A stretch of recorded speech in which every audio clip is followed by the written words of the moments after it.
what's happening? I hope you're all well. So, interesting little fight that's going to be happening on Saturday, and that is Tony Yoka versus Martin Bakole.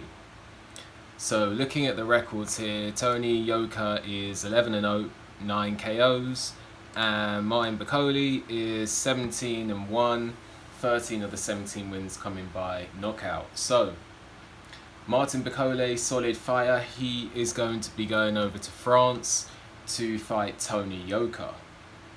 So, looking at this fight, I see it as actually quite a nice little fight.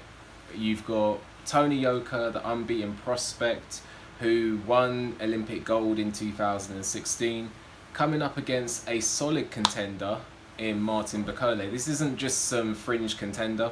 This isn't some weak fighter and anything like that. This is actually a solid contender. He had a win against Marius Wack, and this is before Marius Wack was in the form that he's in now. Marius Wack almost now taking on a high-level journeyman role in the heavyweight division. He recently just got knocked out and put on the floor for the first time by Arsenbek Makhmudov, another really good prospect. So Tony Yoka, Martin Bakole rather, he beat Marius Wack when Marius Wack was in better form. He went over to Poland and actually got a knockout against Marius Wack. And, put that into perspective, Dillian Whyte went the distance with Marius Wack. And Martin Bakole, he beat Sergey Kuzmin. And I actually thought that Sergey Kuzmin won that fight. I thought Sergey Kuzmin won that fight, but either way, he went in and had a competitive fight with Sergey Kuzmin. And who else has he got? He knocked out Kevin Johnson, and that's not an easy thing to do. Kevin Johnson's not been knocked out that many times. And he went in against Rodney Hernandez, who is actually quite an awkward journeyman if I look at his record here. Rodney Hernandez is actually... he went the distance with Joe Dueco. But more notably, Rodney Hernandez actually, if you go here, he actually, he beat someone. He was meant to lose, I believe, against someone. That's it. He went up against this prospect who was previously unbeaten. This Nigerian 6'7" prospect. His name, Onorodi Hararemi. And this is a 6'7" prospect who had, I believe, knocked out everyone apart from one person going into the fight, and Rodney Hernandez actually won that fight by knockout. So Rodney Hernandez, if you're not on form, Rodney Hernandez is a journeyman that can beat you. Nevertheless, Martin Bakole beat him in I believe it was the second round. So he won that in the second round. So Martin Bakole actually has some form. It's not amazing form, but he has some form. He also beat tough journeyman Kamil Sokolowski. He beat Dominic Akinlade in a round. I believe Dominic Akinlade had not been knocked out to that point. So this is actually quite a decent, and I've watched Martin Bakole. He's not without skill. He has something to offer. Now looking at Tony Yoka, he has a better resume. He beat Jonathan Rice. Jonathan Rice is a good heavyweight. I think Jonathan Rice has had some unfortunate, maybe because he's not the home fighter and he's been matched very tough. He beat Jonathan Rice. He beat Christian Hammer. He beat Johan Dupart in a round. He beat that other prospect, the Croatian prospect, if I go on BoxRec, I forgot his name. Petar Milas, I remember that now. He beat Petar Milas, an undefeated prospect, in his last fight. He beat Michael Wallace, another sort of veteran opponent, beat Alexander Dimachenko, beat David Allen. David Allen's a tough guy. He managed to knock David Allen out. So this is a solid resume. It's a solid resume. Not amazing, but with regards to 11 fights in, this is not a bad resume at all. This is not a bad resume at all for a fighter that's 11 fights in. You have fighters who are 11 fights in who have had much worse opposition. Maybe because he won Olympic gold, being moved quickly. However, being a pro since 2017, 11 fights isn't that much, and he's 30 years old now. So this is probably the most challenging test, for Tony Yoka. Tony Yoka's style is very much long-range boxing. He can go on the inside from time to time. He can put the high guard, the earmuffs on, and just sort of tuck up on the inside. Throw some punches there. But his main goal is to walk forward behind a solid jab and land straight punches. And on the other hand, you've got Martin Bakole, who likes to throw punches in bunches. I believe he has some power as well. And Martin Bakole, he's not physically strong, but he does seem to have somewhat of a presence in the ring. He does throw some nice combinations. So this is going to be an interesting stylistic matchup. Tony Yoka listed as 6'7", and Martin Bakole listed as 6'6". I actually reckon Martin Bakole might be a little bit shorter than his listed height here.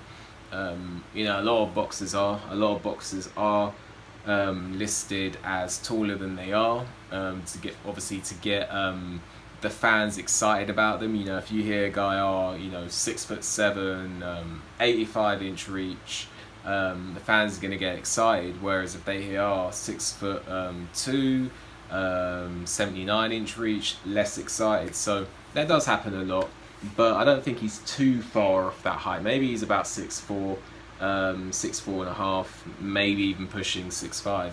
But either way, I think Tony Yoka is going to have a height advantage in this fight, a slight height advantage, and possibly a reach advantage. Martin Bakole's reach is not listed, but Tony Yoka's is at 82 inches, so that's quite a long reach for a heavyweight. I see this as an interesting fight. How many rounds is it? 10 rounds. Is this a fight for anything? No, it's not a fight for anything, but either way, it's a 10-round fight. You got two prospects here, or you got a prospect in Tony Yoka. You've got a strong contender in Martin Bakole. And I believe this fight, if you ask me how this fight's going to go, I think that I actually see Martin Bakole coming forward in this fight. Tony Yoka is someone who likes to walk people behind the solid jab, but he also doesn't mind going on the back foot as well, as against Christian Hammer, as against David Allen. So I see this fight as Tony Yoka on the back foot. I see Martin Bakole trying to walk him down, and trying to get in range and throw punches in bunches, and wearing Tony Yoka out. And if you ask me who's going to win this fight, well, I think Tony Yoka's going to win it, because I feel like Tony Yoka has better fundamentals. I feel like Tony Yoka had a better amateur career.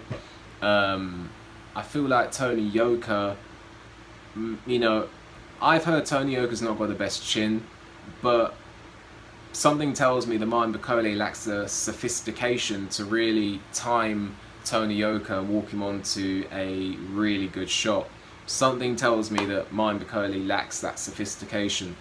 I could be wrong, but I find that Martin Bakole, he hasn't got the best timing.